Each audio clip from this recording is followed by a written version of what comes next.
হঠাৎই স্নেহার হাতে এসে পড়ে প্রায় ৩০ বছর আগের এক সিরিয়াল কিলারের পার্সোনাল ডায়েরি, যাকে সবাই স্টোনম্যান বলেই চিনত, কেননা সে পাথর দিয়েই মানুষ খুন করত। এবার স্নেহা ওই ডায়েরি নিয়ে চলে যায় সোজা পুলিশের কাছে। যাকে এত বছর ধরেও পুলিশ খুঁজে বের করতে পারেনি, তাকে কি এবার এই ডায়েরির সাহায্যে খুঁজে পাওয়া সম্ভব? কি এমন রহস্য লুকিয়ে আছে এই ডায়েরির মধ্যে?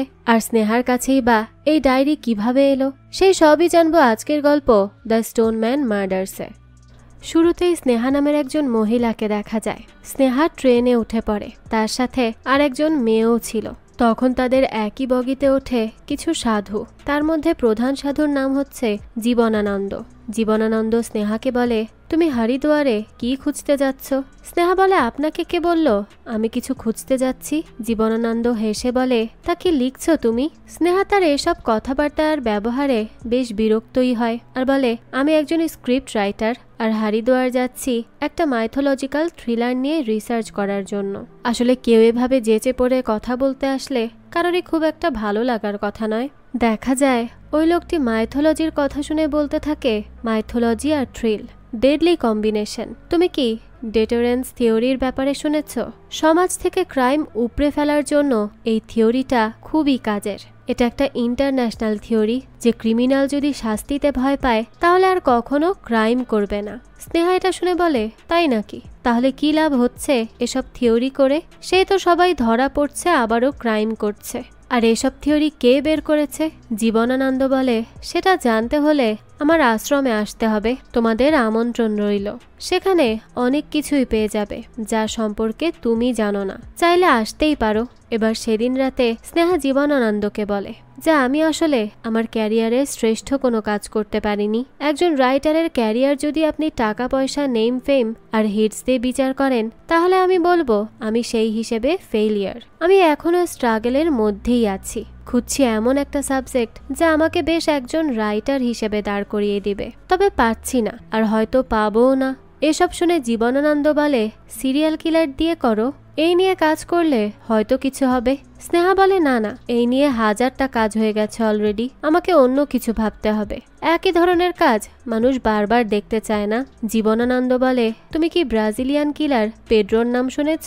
সে ভাবতো সে তার এই কিলিং এর মাধ্যমে সোসাইটির হেল্প করছে।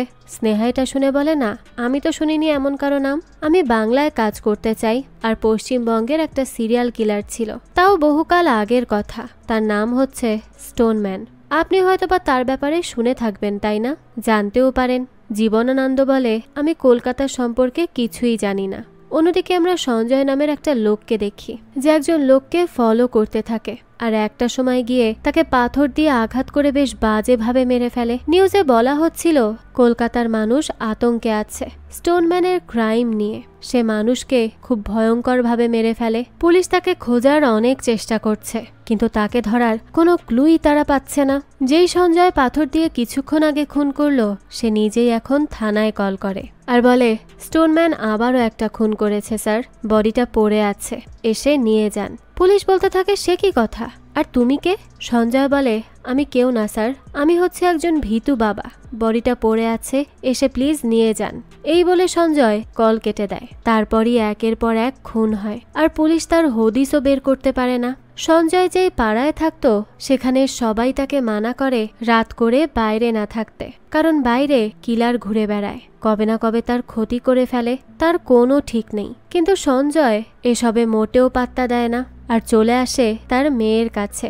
সঞ্জয় তার মেয়েকে ঘুমের মধ্যে বলে, মা, তোর আর ভয় করবে না, আশেপাশে সবাই ভালো হয়ে যাবে, তখন চারদিকে শুধু আলো আর আলো থাকবে, দেখে নিস।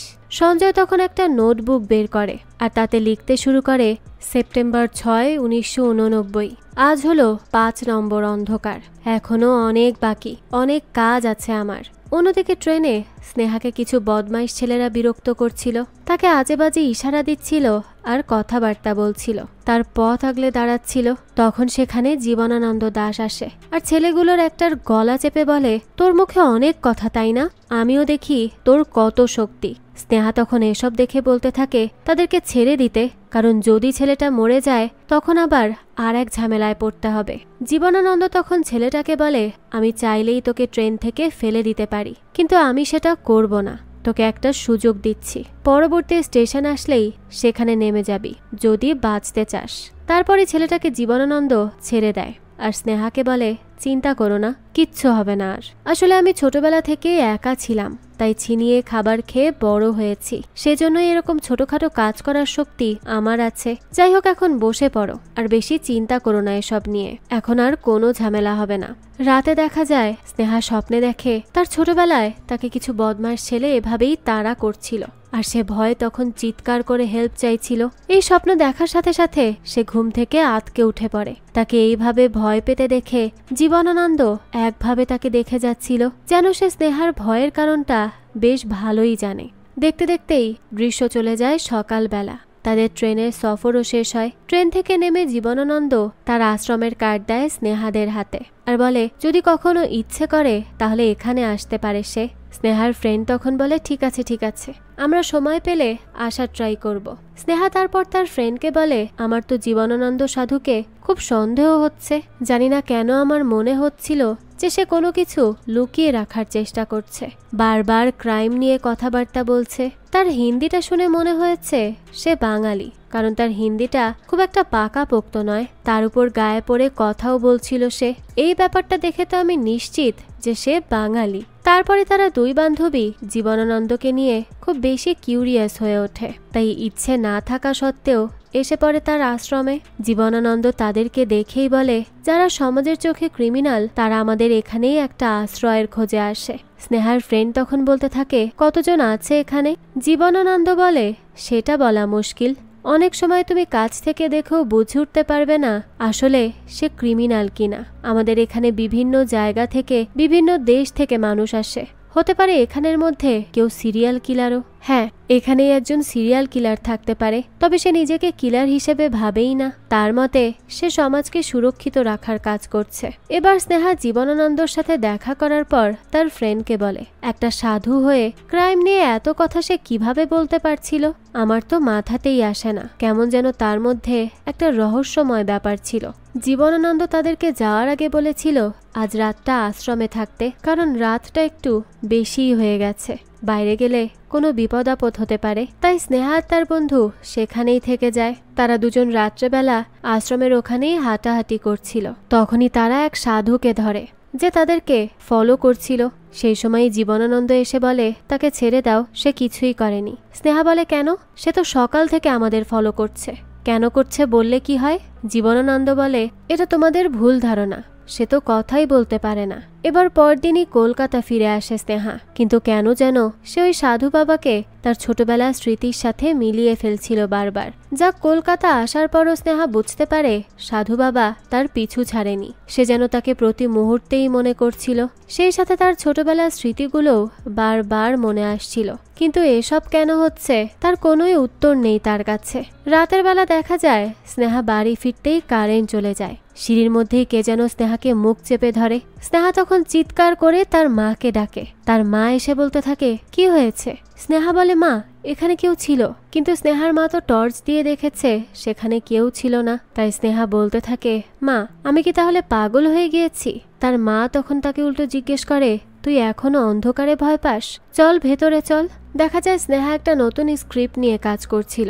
তখনই তার মা একটা পার্সেল দিয়ে যায়। স্নেহা সেটা ওপেন করে দেখে প্রতিশোধ নামে কারো ব্যক্তিগত ডায়েরি এটা। স্নেহা তখন তার মাকে বলে, মা, এটা তো ব্যক্তিগত ডায়েরি, আমাকে এটা কে দিল? তার মা বলে, আমি কিভাবে জানবো? স্নেহা বলতে থাকে, আচ্ছা, কে এসেছিল দেখেছো? তার মা জানায়, কুরিয়ার সার্ভিস থেকে একজন এসে দিয়ে গেছে। তো এই ডায়েরিটা ছিল সেই সঞ্জয়ের। স্নেহা ভাবছিল, এতগুলো খুনের ব্যাপারে লেখা ডায়েরি আমাকে কেউ কেন দিল? এর পেছনের আসল কারণটা কি হতে পারে?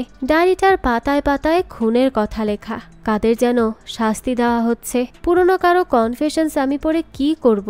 এসবই ভাবতে থাকে স্নেহা।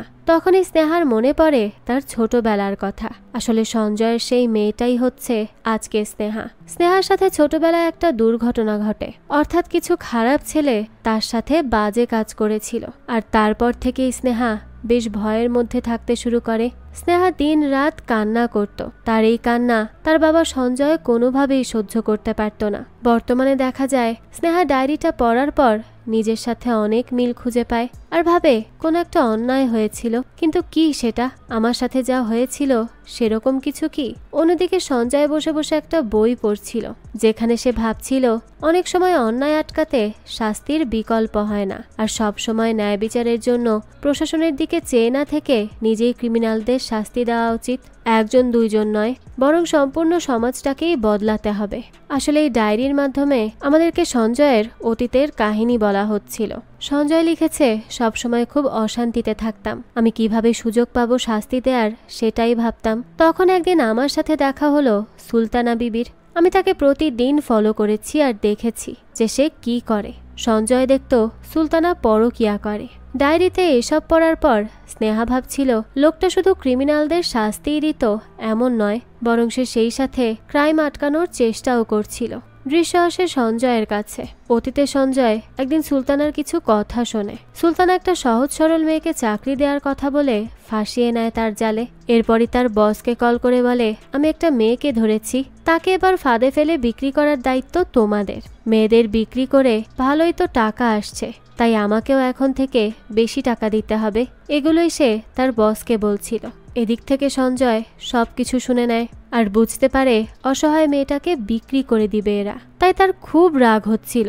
সেদিন সঞ্জয় আগে মেয়েটাকে রেস্কিউ করে, তারপর বসে বসে ভাবে এই পৃথিবীটা অন্যরকম হতো যদি সুলতানার মতো মানুষ না থাকতো। আমরা সবাই হয়তোবা বদলাতে পারতাম। তাই আমি ভেবেছি সুলতানার মতো মানুষের কোনো অধিকার নেই এই পৃথিবীর আলো দেখার। তাই সেদিন রাতে সঞ্জয় অপেক্ষা করে সুলতানার ফেরার। সুলতানা যখন বাড়ি যাচ্ছিল তখন সঞ্জয় গাড়ি থেকে একটা পাথর হাতে নেয়, আর সেই পাথর নিয়ে কিছুক্ষণ সুলতানার পেছন পেছন হাঁটে। সুলতানা পেছন ফিরে তাকাতেই সঞ্জয় সেই পাথর দিয়ে সুলতানার মাথাটা থেতলে দেয়। আর এইভাবেই সে সমাজের একটা ক্রিমিনালকে শেষ করে এবং সেই সাথে তার করা ক্রাইমও বন্ধ করে। বর্তমানে এই ডায়েরিটা পড়ে স্নেহা ভাবে, তাহলে কি এটা স্টোনম্যানের ডায়েরি? আর এই হাতের লেখাটা এত চেনা চেনা কেন মনে হচ্ছে? স্নেহা মনে করতে পারছিল না সে কোথায় এই একই রকম লেখা আগেও দেখেছে। স্নেহার বারবার মনে হচ্ছিল এই ডায়েরিটা তার খুব কাছের, খুব চেনা। তাহলে সে যা ভাবছে সেটাই কি সত্যি? না না, সেটা কিভাবে হতে পারে? এরকম স্নেহা একা একা ভাবছিল। তখনই সেখানে তার বন্ধু এসে বলে, তাড়াতাড়ি চল, লেট হয়ে যাচ্ছে। কিন্তু স্নেহা মাঝপথ থেকেই বাড়িতে ফিরে আসে। বাড়ি এসে সে তার মাকে বলে, আমি যে বলেছিলাম বাবার ডায়েরিটা খুঁজতে, সেটা কি খুঁজেছিলে? তার মা বলে, হ্যাঁ আমি দেখেছি, তবে কোথাও সেটা নেই। স্নেহা বলে, নেই মানে কি মা? এটা থাকার কথা। বাবা একটা ছোট্ট ডায়েরিতে কি সব যেন লিখে রাখতো, তাই না? আমি খুঁজে দেখছি, ঠিক পেয়ে যাব। এই বলে স্নেহা সারা রুম জুড়ে সেই ডায়েরি খুঁজতে থাকে। স্নেহার মা বারবার তাকে আটকায় আর বলে, এখানে কিচ্ছু নেই, আমি খুঁজে দেখেছি। তোর বাবার বিষয় এখন কেন পড়লি আবার? ওনার কিছুই নেই আমাদের ঘরে, জানিসই তো। শুধু শুধু তুই ঘরটা এলোমেলো করবি। কিন্তু স্নেহা তার মায়ের কথাই শোনে না। আর খুঁজতে খুঁজতে এক পর্যায়ে সে তার বাবার হাতের লেখা ডায়েরিটা পায়। স্নেহা তখন ডায়েরিটা খুলে দেখে একই রকম হাতের লেখা সেই ডায়েরির। স্নেহা তার মাকে বলে, এই সব কি মা? বাবার হাতের লেখা আর আমার কাছে কুরিয়ারে আসা ডায়েরির হাতের লেখা একই রকম। তাহলে কি বাবাই সেই স্টোনম্যান? সেই সময়ে ফ্ল্যাশব্যাকে দেখানো হয় স্নেহার তার মাকে পুলিশ মর্গে নিয়ে আসে। স্নেহার বাবার লাশ হিসেবে একটা বডি দেখায় তাদের, যে বডিটার মুখ একেবারে চেনা যাচ্ছিল না। কিন্তু পুলিশ কিছু জিনিসপত্র দেখায় যেগুলোর সাথে স্নেহার বাবার মিল পায়। আর পুলিশ সহ স্নেহা এবং তার মা বিশ্বাস করে এটাই সঞ্জয়ের বডি, আর সে মারা গেছে। বর্তমানে স্নেহা সেই ডায়েরিটার কিছু ছবি তোলে, আর তখনই সে খেয়াল করে ডায়েরির মাঝের দুটো পাতা ছেঁড়া। স্নেহার মনে তখন এটা দেখে প্রশ্ন আসে যে কেন এটা ছেঁড়া? এখানে কি এমন লেখা ছিল? এটা কি নিজে থেকেই ছিঁড়ে গেল, নাকি কেউ ইচ্ছে করে কিছু লুকাতে এটা ছিঁড়ে ফেলেছে? তখন স্নেহা আবার সেই সাধু জীবনানন্দের কথা ভাবে। স্নেহার বারবার এটা মাথায় আসছিল, এই সাধুর সাথেই কোথাও কোনো কানেকশন নেই তো। এবার স্নেহাকে তার ফ্রেন্ড বলে যে এই ডায়েরি কোথা থেকে এসেছে কেউ জানে না। আমার মনে হয় এটা রিস্কি তোর কাছে থাকা, তার চেয়ে ভালো হয় পুলিশকে গিয়ে জমা দিয়ে দে। স্নেহা বলে, আর পুলিশ যখন জিজ্ঞেস করবে যে এই ডায়েরি কে দিল, কেন দিল, আর আমাকেই কেন দিল, তখন আমি কি উত্তর দিব পুলিশকে? তার ফ্রেন্ড বলে, তোকে কিচ্ছু বলতে হবে না, আমার চেনা একজন পুলিশ আছে, তার কাছে দিয়ে দিলেই হবে। আর এসব কে পাঠিয়েছে আর কোন কারণে পাঠিয়েছে সেটা তো একমাত্র পুলিশই বের করতে পারবে, তাই না? এখানে তোর কি কাজ থাকতে পারে? তাই চল আমার কথা মতো, আর এই ঝামেলা থেকে বেরিয়ে আয়। স্নেহা তখনও বুঝতে পারছিল না সে কি করবে। এদিকে সঞ্জয় ডায়েরিতে লিখছিল, আমি বেশ বুঝতে পারছিলাম এটা একটা খেলা, যে খেলা ধ্বংসের খেলা। আমাকে বারবার এই ডায়েরিটা টানছিল। অন্ধকার মুছতে আমি সে কি আনন্দ অনুভব করছিলাম তা বলে বুঝাতে পারবো না। ওইদিকে সুলতানাকে কে মারলো এই নিয়ে বাদশা গ্যাং ক্ষেপে আছে, কারণ সুলতানাই তাদেরকে মেয়ে পাচারে কত হেল্প করেছে। তাই সুলতানা মারা যাওয়া মানে তাদের বিজনেসের ক্ষতি। এখন কে সেই ক্ষতি করলো সেটা বের করতে এই গ্যাং মরিয়া হয়ে ওঠে। অন্যদিকে স্নেহা ডায়েরি পড়ে ভাবছিল, বাবার মতো একজন নিরীহ মানুষ কেন এরকম পথ বেছে নিবে? কি চাইছিল বাবা? কি করতে এত বড় পথে পা বাড়িয়ে দিল সে? তার উপর ডায়েরিতে বারবার ভয়ের কথা লেখা আছে। কিন্তু কিসের ভয়? প্রতিশোধের নাকি অন্যায়ের? অন্যায় যে করে আর অন্যায় যে সহ্য করে তারা দুজনেই তো সমান অপরাধী। তাই কি ছিল বাবার ভয়? এদিকে সঞ্জয় ডায়েরিতে লিখছিল, সেই রাতের পর পুলিশে যেতে চাইছিলাম আমি, কিন্তু স্নেহার মা আমাকে বাধা দিল। যদি পুলিশে অভিযোগ করলে কিছু হয়, কারণ সমাজে যে মেয়ের সাথে কিছু খারাপ হয় সেই মেয়েকে তারা বাঁচতে দেয় না। তেমনি একটা মেয়ের ব্যাপারে সমাজ জানতে পারে আর মেয়েটা এক পর্যায়ে আত্মহনন করে। তাই আমার স্ত্রী ভয় পায়, যদি আমাদের মেয়ের ব্যাপারে কেউ জানে তাহলে তাকেও কেউ বাঁচতে দিবে না। অর্থাৎ তার উপর যে একদল ছেলে শারীরিক নির্যাতন চালিয়েছে সেই কথাই সে বলছিল। সে আরো লেখে, মেয়ের কথা চিন্তা করেই আমরা চলে এলাম নতুন পাড়ায়। কাজের ফাঁকে ফাঁকে আমার পছন্দের বইটা পড়তাম আমি। ভেতর থেকে কে যেন বারবার বলতো, পুলিশ যা পারেনি তা তোমাকে করে দেখাতে হবে। এক রাতে এইভাবে ঘুরঘুর করছিল সঞ্জয়। তখনই সে দেখে একটা ছেলে একটা মেয়েকে মারধর করছে। সঞ্জয় এটা দেখেই কল্পনা করছিল এটা তার মেয়ে। তাই সে রেগে মেগে সেই ছেলেটার মাথায় পাথর দিয়ে আঘাত করে আর মেয়েটাকে বাঁচায়। পরে ছেলেটা সেখান থেকে কোথায় যেন পালিয়ে যায়। দৃশ্য চলে যায় পরদিন সকালে। দেখা যায় একটা অদ্ভুত ব্যাপার ঘটে। লোকজন বলা বলি করছিল একটা খুন হয়েছে রেল লাইনে, যেখানে ভিকটিমের মাথা থেতলে গেছে। এই কথায় সঞ্জয় খুবই চমকে যায়, কারণ সে তো এরকম আজ কিছুই করলো না। তাহলে কি সে ছাড়াও কেউ আছে যারা অন্যায়কারীকে শাস্তি দিতে চায়? সঞ্জয়ের পর চলে আসে সেই লোকটাকে দেখতে আর দেখে এটা তো গত রাতের পালিয়ে যাওয়া সেই ছেলেটা। কিন্তু কে খুন করলো তাকে? কে এত নিখুঁতভাবে খুন করলো? সেও কি আমার মতো করেই ভাবছে? এদিকে বর্তমানে স্নেহা পুলিশকে ডায়েরিটা দিতে আসে। পুলিশ ডায়েরিটা পড়ার পর বলে, 4 জুলাই মার্ডারটা নিয়ে পুলিশের মধ্যে একটা কনফিউশন ছিল। তবে এই ডায়েরির কথা অনুযায়ী খুনটা সে করেনি। প্রথম খুন আর এখানের বিবরণের সাথে মিলে যাচ্ছে সব। জুন 4, 1989 সাল, ভিকটিম সুলতানা বিবি। তারপর পুলিশ কল করে ডাকে অফিসার হালদারকে। হালদার আসার পর তাকে এই ডায়েরিটা দেয় সে আর বলে, স্টোনম্যান আমাদের 30 বছর আগে বোকা বানিয়েছে। এবার আমি জানতে চাই সে কি ফিরে আসবে নাকি ফিরে আসার মেসেজ দিচ্ছে। তুমি এই কেসটা আজ থেকে দেখবে। আর যে ডায়েরিটা দিয়েছে মানে স্নেহা, সে বাইরে আছে। দরকার হলে তুমি তার সাথে কথা বলতে পারো। সঞ্জয় আরেকটা খুনের ব্যাপারে লিখেছে এখানে। সঞ্জয় একদিন একটা লোকের সাথে কারো বাড়িতে আসে ফার্নিচার নিতে। সঞ্জয় ভেতরে আসতেই তার কাছে সবকিছু কেমন অদ্ভুত লাগতে শুরু করে। সে দেখে একটা বাচ্চা রক্ত ক্লিন করছে। বাড়ির বাইরেই রশি পড়েছিল, যেন কাউকে বেঁধে রাখা হয়েছিল। সঞ্জয় তখন সেই লোককে জিজ্ঞেস করে, এখানে কি কেউ থাকে না? লোকটা বলে, না, এখানে কেউ থাকে না। ছেলে বিদেশে থাকে, তারা অনেক ধনী। তাই আমাকে বলেছে তাদের ফার্নিচারগুলো যেন আমি বিক্রি করে দেই। তাই তাড়াতাড়ি তুমি কাজে লেগে পড়ো, এগুলো সব নিয়ে যেতে হবে। সঞ্জয় তখন আর কথা না বাড়িয়ে সেখান থেকে চলে যায়। কিন্তু তাকেই বাড়িতে কিছু একটা টানছিল। তাই সে আবারও সন্ধ্যায় সেখানে আসে, এটা দেখার জন্য যেখানে এরা কি লুকিয়ে রাখার চেষ্টা করছে। তখনই সঞ্জয় দেখে দেয়ালে কিছু লেখা আছে। এ বাড়ির একটা বাচ্চা ছেলে লিখেছে, বাবা, সেই মিস্ট্রি আঙ্কেলটা আর তার সাথের একটা ছেলে এসেছে। তারা দাদুকে আর আমাকে বেঁধে রেখেছে। আমাদের আলমারি থেকে সব জিনিসপত্র টাকা পয়সা নিয়ে যাচ্ছে আর এখন আমাদেরকেও খুন করবে। প্লিজ আমাদেরকে বাঁচাও। তখনই দৃশ্য চলে যায় ফ্ল্যাশব্যাকে। দেখা যায় সেই লোক দুটো এসে এই বাড়ির বৃদ্ধ দাদুকে আর তার নাতিকে বেঁধে ফেলে। তারপর তাদের সবকিছু লুটপাট করে। সবশেষে তাদেরকে প্রাণে মেরে ফেলে। পরদিন আবারও এসে তাদের সমস্ত মালামাল নিয়ে যায় সঞ্জয়ের গাড়ি করে। এই সবকিছুই সঞ্জয় বের করে সন্ধ্যায় বাড়ি এসে। পুলিশ এই ক্রাইমের ব্যাপারে ডায়েরিটাতে পড়ে। এসব দেখে তাদের তো রীতিমতো ঘাম বেরিয়ে যায়। ডায়েরিতে সঞ্জয় আরও লিখেছে যে লোকাল মানুষের থেকে আরও খবর নিলাম। এই বাড়ির যে বাচ্চাটা তার নাম হচ্ছে সব্যসাচী, মানে শুভু। শুভুর বাবা নেপালের ডাক্তার। তাই বাড়িতে একা শুভ আর তার দাদা থাকতো। আমি বুঝতে পারলাম শুভর বাবা এখনো এসবের কিছুই জানেন না। আমি জানি না শুভর বয়স কত, আর এটাও জানি না বাড়িতে মিস্ত্রিটা কিভাবে ঢুকলো। তবে আমি এতটুকু জানি যে তাকে শাস্তি পেতেই হবে। যে মিস্ত্রিটা খুন করেছে তার নাম হচ্ছে হারান। দেখা যায় মাঝরাতে হারান যাচ্ছিল বেশ মাতাল হয়ে, তখনই তার পথ আটকে দাঁড়ায় সঞ্জয়। সে এসেই বলে, কি খবর হারান দাদা? হারান জিজ্ঞেস করে, কে তুমি? তারপরই তারা একসাথে বসে কথা বলতে থাকে। হারান সঞ্জয়কে বলে, তুমিও তাহলে টাকা চাও? সঞ্জয় বলে, হ্যাঁ আমি টাকা চাই। হারান বলতে থাকে, আমিও ভাই টাকা চাই, আমার খুব দরকার। ওই ভ্যান চালিয়ে আর কয় টাকা হবে ভাই? অন্য ধান্দাও করতে হবে এখন। সঞ্জয় তখন জিজ্ঞেস করে, কি ধান্দার কথা বলছেন দাদা? হারান বলে, মুরগি জবাই দিতে হবে। মুরগি বোঝো মুরগি? সঞ্জয় বলে, না তো, কি বলতে চাইছেন একটু খুলে বলুন। হারান তখন বলে, সেই বাড়ির বুড়োর ছেলের অনেক কালো টাকা আছে, আর আমাকে বলল সেগুলো রাখার জন্য একটা আলমারি বানিয়ে দিতে। আমারও তো টাকার দরকার, কবে থেকে ভেবেছি দুবাই যাব।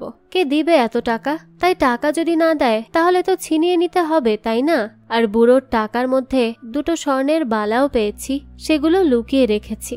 এখন আর একটা মুরগি পেয়েছি। বুড়ি মহিলা, একাই থাকে, অনেক ধনী সে, কারণ তার ছেলে বিদেশে থাকে। যদি এই মহিলাকে একবার ধরতে পারি তাহলে আমার লাইফ পুরো সেট হয়ে যাবে। আর যদি তুমি আমাদের দলে যোগ দাও তাহলে তুমিও ধনী হতে পারবে।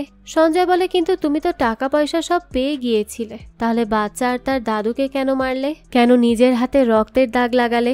হারান বলে, আরে আমি কি তাদের মারতে চেয়েছিলাম নাকি? টাকাগুলো চেয়েছি, বুড়োটা দিয়ে দিলেই পারতো, তাহলে তো আর কিছুই বলতাম না, তাদেরকে ছেড়ে দিতাম। কিন্তু তা না করে সে উল্টো পুলিশকে কল করতে যায়। তাই তখন আমি বাধ্য হলাম তাকে খুন করতে। আমার আর কোনো চয়েসই ছিল না। এদিকে এই ডায়েরিতে এসব পড়ার সময় মেসেজ আসে ফরেন্সিক রিপোর্টের, আর অফিসার বলে, তাহলে ডায়েরিটা অথেন্টিক। 30 বছর আগে এই ডায়েরিটা লেখা হয়েছে, এটা নিশ্চিত করা হয়েছে। আর এই লেখা থেকে মনে হচ্ছে একজন খেটে খাওয়া মানুষের হাতের লেখা।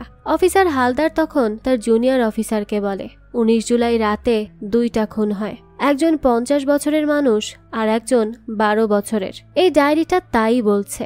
জুনিয়র অফিসার রাখাল বলে, তার মানে কি এটা সত্যি স্টোনম্যানের ডায়েরি? হালদার বলতে থাকে, রাখাল, যদি তুমি স্টোনম্যান হতে আর তোমার কাছে যদি একটা ডায়েরি থাকতো তাহলে তুমি কি করতে? রাখাল বলে, সেটা আগে পুড়িয়ে ফেলতাম, কোনো প্রমাণই রাখতাম না। হালদার বলতে থাকে, হ্যাঁ ঠিক বলেছ, কিন্তু এই লোকটা একেবারেই আলাদা, তার চিন্তাধারা সব আলাদা। সে 30 বছর ধরে ডায়েরিটাকে অনেক যত্ন করে রেখে দিল, আর তারপর সেটাকে পাঠিয়ে দিল। আচ্ছা রাখাল, যদি তুমি 30 বছর পর ডায়েরিটা কাউকে পাঠাতে তাহলে কাকে পাঠাতে? রাখাল বলে, স্যার আপনি কি কঠিন কঠিন প্রশ্ন করেন, আর আমি কি স্টোনম্যান নাকি যে আমি জানবো সেটা কোথায় পাঠাবো? আমি জানি না, আর বুঝতেও পারছি না স্যার। তখন আমাদেরকে আবারও সঞ্জয়ের বুলিগুলো বলা হয়, যেখানে সঞ্জয় বলে কাউকে শাস্তি দেওয়ার আগে তার সম্পর্কে সঠিক খোঁজ খবর নেওয়া উচিত। আর আমিও ঠিক তাই করেছি। হারানের ব্যাপারে আমি সম্পূর্ণ খবর নিয়ে নিয়েছিলাম। আমি দেখলাম তার অতীতের অনেক খারাপ রেকর্ড আছে। সে তার নিজের ফ্যাক্টরিতে চুরি করেছে, এমনকি তার স্ত্রীকে ফাঁস দিয়ে মেরে ফেলেছে। সে তো একটা খুনি। এখন এর হাত থেকে সেই বুড়ো মহিলাকে বাঁচাতে হলে একেই আগে সরিয়ে ফেলতে হবে, না হলে সে আরো অনেক নিষ্পাপ মানুষকে খুন করে ফেলবে। ফ্ল্যাশব্যাকে দেখা যায় সঞ্জয় রাতে একটা পাথর নিয়ে আসে হারানের কাছে। হারান তখন জিজ্ঞেস করে, কে তুমি? সঞ্জয় বলে, সে কি, আমাকে চিনতে পারছো না? আমার সাথে তো সেদিন সবকিছু শেয়ার করেছিলে, এত জলদি কিভাবে ভুলে গেলে? হারান এসব শুনে বলে, ও হ্যাঁ তুই, তোর টাকা চাই তাই না? তাহলে কাল চলে আয়, বুড়িটাকে মেরে তোর গাড়ি করে ফেলে দিব, খুব ভালো টাকা পাবি তুই। যাবি তো নাকি? বুঝুনেরা এতই খারাপ যে একটা মানুষকে মেরে ফেলেছে আর আরেকজনকে মারতে যাচ্ছে, কিন্তু তার মধ্যে কোনো অনুশোচনা বোধই নেই। তাই সে যখন সঞ্জয়কে টাকার অফার করে তখন সঞ্জয় বলে, আমি দেখি, তবে আমার মনে হয় না আমার সময় হবে। হারান বলে, সময় হবে না মানে? ফকিরদের আবার কিসের সময়? এই কথা শুনেই তখন সঞ্জয় খুবই রেগে যায় আর পাথর নিয়ে আসে তাকে মারার জন্য। হারান তখন ভয়ে বলে, আমি কিচ্ছু করিনি, আমাকে মেরো না। ওই কালু আমাকে রোজ দুবাই যাওয়ার স্বপ্ন দেখাতো, আমাকে বলতো টাকা কত দরকার, আমাকে উস্কে দিয়ে সে এইসব করিয়েছে। আমি সত্যি কিচ্ছু করতে চাইনি, সব আমাকে ওই কালু করতেই বাধ্য করেছে। প্লিজ আমাকে ছেড়ে দাও। সেই তো ওই বুড়োর রক কেটেছে মারার জন্য। সঞ্জয় তখন জিজ্ঞেস করে, এই কালুর বাড়ি কোথায়? হারান জানায় সে একটা এতিমখানাতে থাকতো আর ওখানেও একটা কাজের মহিলাকে খুন করে খাবার দেয়নি বলে। সে মারাত্মক বড় খুনি আর শয়তান। তাই প্লিজ আমাকে ছেড়ে দাও আর তাকে গিয়ে ধরো, সেই আসল দোষী। আর কে তুমি আসলে? সঞ্জয় বলে, আমি কেউ না, আমি একটা ভীতু বাবা, তাই সব দিকের অন্ধকার শেষ করার চেষ্টা করছি। এই বলেই সে হারানকে পাথর দিয়ে মেরে ফেলে। এবার বর্তমানে পুলিশ ডায়েরিটা পড়ে ভাবছিল 30 বছর পর কেন সে নিজের করা ক্রাইমের ডায়েরি সামনে আনতে গেল। সে কি এতগুলো বছর অপেক্ষা করছিল কবে এটা সে সামনে আনবে? আর এরকম খুনগুলো করার পেছনের আসল মোটিভটা কি হতে পারে? ডায়েরির 2টা পাতা ছেঁড়া আছে, তাহলে কি সেখানেই সবটা লেখা আছে? তাহলে কি সেখানেই বলা আছে যে সে কেন শুরু করেছে এই খুনগুলো? নাকি স্টোনম্যানের কাছের কারো ব্যাপারে কিছু লিঙ্ক আছে? সেটাই আমাদেরকে জানতে হবে। তাই অফিসার হালদার আর অফিসার রাখাল এসে পড়ে স্নেহাকে ফলো করতে। রাখাল হালদারকে বলে, স্যার আপনি কি এই মেয়েটাকে সন্দেহ করছেন? না, মানে সে কিভাবে স্টোনম্যান বা স্টোন উম্যান হতে পারে? যে সময় এই খুনগুলো হতো সে সময় মেয়েটার বয়স তো বেশি হবে না। হালদার বলে, চুপ করে থাকো তো একটু আর ফলো করো। সঞ্জয়ের ডায়েরিতে আরো বলা ছিল, আমার একে একে করা খুনগুলো কারোরই সামনে আসছিল না। আমি ভেবেছিলাম পুলিশ আমাকে কখনো ধরতেই পারবে না, কারণ যারা আমাকে খুঁজে যাচ্ছে তারা খুব সাধারণ। কিন্তু পার্ক স্ট্রিটের কাজ শেষে কালুর কাছে আসতেই আমার সেই ভুল ধারণাটা ভাঙলো। এবার নিশ্চিত হলাম কেউ আমাকে ফলো করছে, কিন্তু বুঝতে পারছিলাম না তারা কারা আর কেনই বা আমাকে ফলো করছে। তবে এতটুকু বুঝতে পারলাম তারা আমাকে মারতে চায়, তাই তার আগেই আমাকে আমার কাজগুলো দ্রুত শেষ করতে হবে। সঞ্জয়ের পর পাথর নিয়ে গাড়ি থেকে নামতেই তাকে কিছু লোক তাড়া করে আর বলে একে ধরতেই হবে। সঞ্জয় এসব দেখে পালাতে শুরু করে আর লোকগুলোর হাত থেকে বেঁচে যায়। পালিয়ে এসে দেখে কালু একটা বাচ্চা ছেলে আর তার বোনকে মারার চেষ্টা করছিল।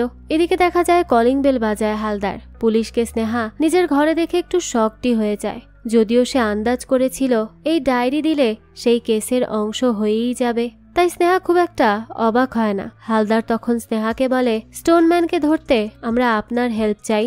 স্নেহা বলে, হ্যাঁ বলুন, কিভাবে আমি আপনাকে হেল্প করতে পারি? হালদার বলে, ভেতরে আসতে পারি কি?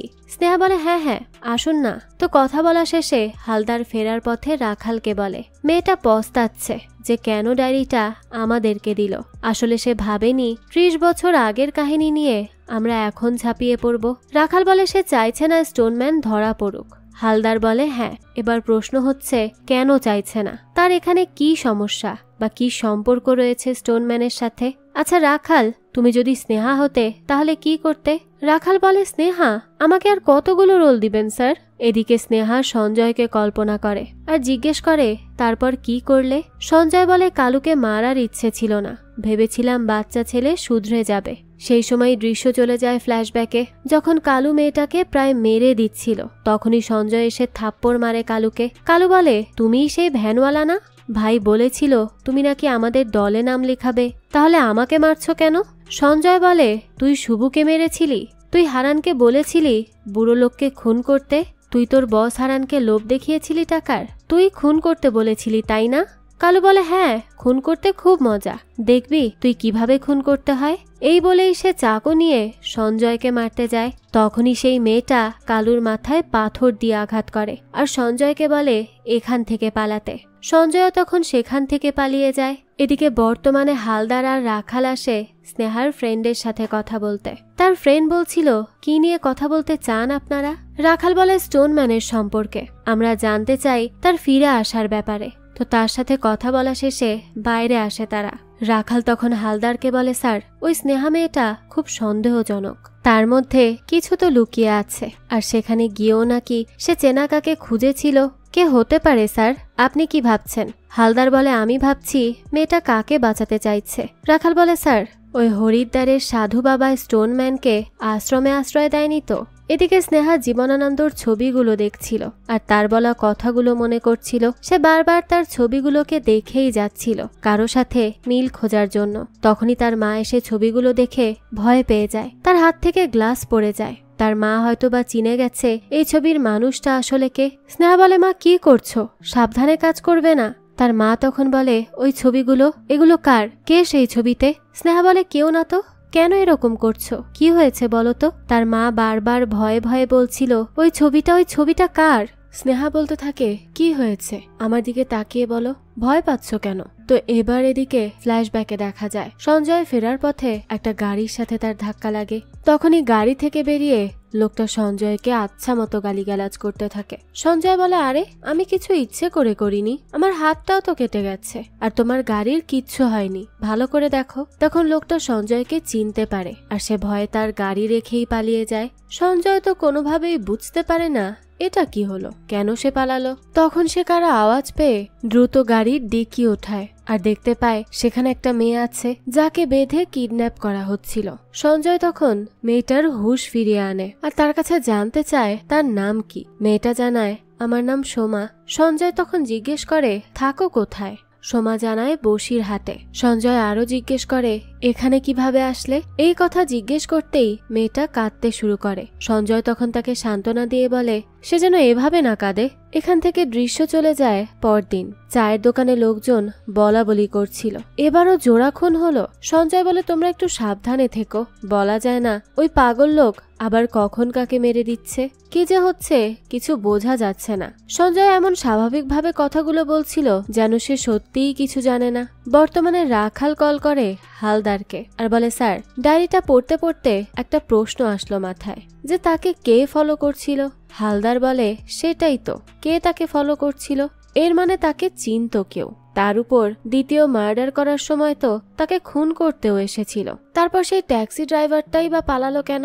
রাখাল বলে, হ্যাঁ স্যার, ডায়েরিটা কিন্তু মারাত্মক ব্যাপার, খুবই রহস্যময়। হালদার বলে, আমার মনে হয় তার পেছনে একটা বড় র্যাকেট লেগেছিল।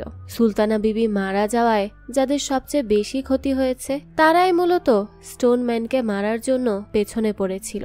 রাখাল বলে, মানে একটা খুনির পেছনে আর একটা খুনি, তার পেছনে আবার মেয়ে পাচার করার র্যাকেট। ফ্ল্যাশব্যাকে দেখা যায় এক রাতে সেই মেয়ে পাচারকারীরা এসে ঘিরে ধরে সঞ্জয়কে। তাকে তারা প্রায় মেরেই দিচ্ছিল। তবে তখনই সেখানে পুলিশ চলে আসে আর পুলিশ আসায় তারাও সঞ্জয়কে এবারের মতো ছেড়ে চলে যায়। পুলিশ সঞ্জয়কে বলে, এই এত রাতে গাড়ি চালাবে না, কারণ শহরে খুন বেশি হচ্ছে। সঞ্জয় বলে, হ্যাঁ স্যার, তাই তো ভয় করে, আপনারা আছেন বলে একটু শান্তিতে আছি। সঞ্জয় বুঝতে পারে এই মেয়ে পাচারের র্যাকেট তাকে চিনে গেছে এবং তার গাড়িও চিনতে পেরেছে। তাহলে কি তারা সুলতানারি গ্যাং ছিল? তাই কি এরা আমাকে খুন করতে চাইছে? এসবই ভাবতে থাকে সঞ্জয়। ওইদিকে সঞ্জয়কে খুন করার জন্য 10 লাখ টাকা দেয় মেয়ে পাচারের র্যাকেট আর বলে যে তার লাশ নিয়ে আসবে সেই টাকাটা পেয়ে যাবে। এদিকে সঞ্জয় সবটা বোঝার পর তার গাড়িটা বিক্রি করে ফেলে, নিজেকে অনেকটা আগের থেকে পরিবর্তন করে ফেলে। এখন আর কেউ এক দেখায় তাকে চিনতে পারবে না। তারপর সে আরেকটা গাড়ি ভাড়ায় নিয়ে কাজ শুরু করে। তার আরো অনেক কাজ বাকি আছে, সেগুলো করার আগে সে মরলে তো চলবে না। এদিকে স্নেহা তার বন্ধুকে খুব বকাবকি করে আর বলে, তুই কেন পুলিশকে হরিদ্বারের কথা বলতে গেলি? তুই কি ক্রিমিনাল যে ভয়ের চোটে সবকিছু বলে দিবি? আশ্চর্য। তার ফ্রেন্ড বলে, স্নেহা কিছু কি হয়েছে আমাকে বল। স্নেহা বলে, ডায়েরিটা আমাকেই কেন পাঠালো ভেবে দেখেছিস? তার ফ্রেন্ড বলতে থাকে, পুলিশও আমাকে এই প্রশ্নটা করেছিল। স্নেহা বলে, হ্যাঁ সেটাই তো, এটাই বড় প্রশ্ন, আমিই কেন? এত লোক থাকতে আমাকেই কেন পাঠাতে গেল? তো ডায়েরির পাতাগুলো মনে আছে যেখানে কয়েকটা ছেঁড়া ছিল? তার ফ্রেন্ড বলে, হ্যাঁ, তাতে কি হয়েছে? স্নেহা তখন বলে, আমার মনে হচ্ছে ডায়েরির লেখাগুলো আমার বাবার। এ কথা শুনে তার ফ্রেন্ড খুবই অবাক হয়ে যায় আর বলে, কি বলছিস? তার মানে তো? স্নেহা বলে, হ্যাঁ, আমার বাবাই স্টোনম্যান ছিল। ছিল বললে ভুল হবে, বরং সে স্টোনম্যান হয়ে গিয়েছিল। একটা নিরীহ মানুষ, কথায় কথায় যে ভয় পেত, সেই লোকটাই একটা সময় সিরিয়াল কিলার হয়ে যায়। তার ফ্রেন্ড তখন জিজ্ঞেস করে, কিন্তু কেন? স্নেহা বলে, প্রতিশোধ। তার ফ্রেন্ড তখন জিজ্ঞেস করে, কিসের প্রতিশোধ? তখন স্নেহা আর কিচ্ছু বলে না, শুধু কাঁদতে থাকে। এদিকে জীবনানন্দ ডায়েরিতে পড়ছিল যেখানে সঞ্জয় লিখেছে, আর 5টা বাবার মতো আমিও আমার মেয়ের জন্য সেই ছেলেদের খুঁজতে বেরিয়ে পড়ি যারা আমার মেয়ের ক্ষতি করেছে।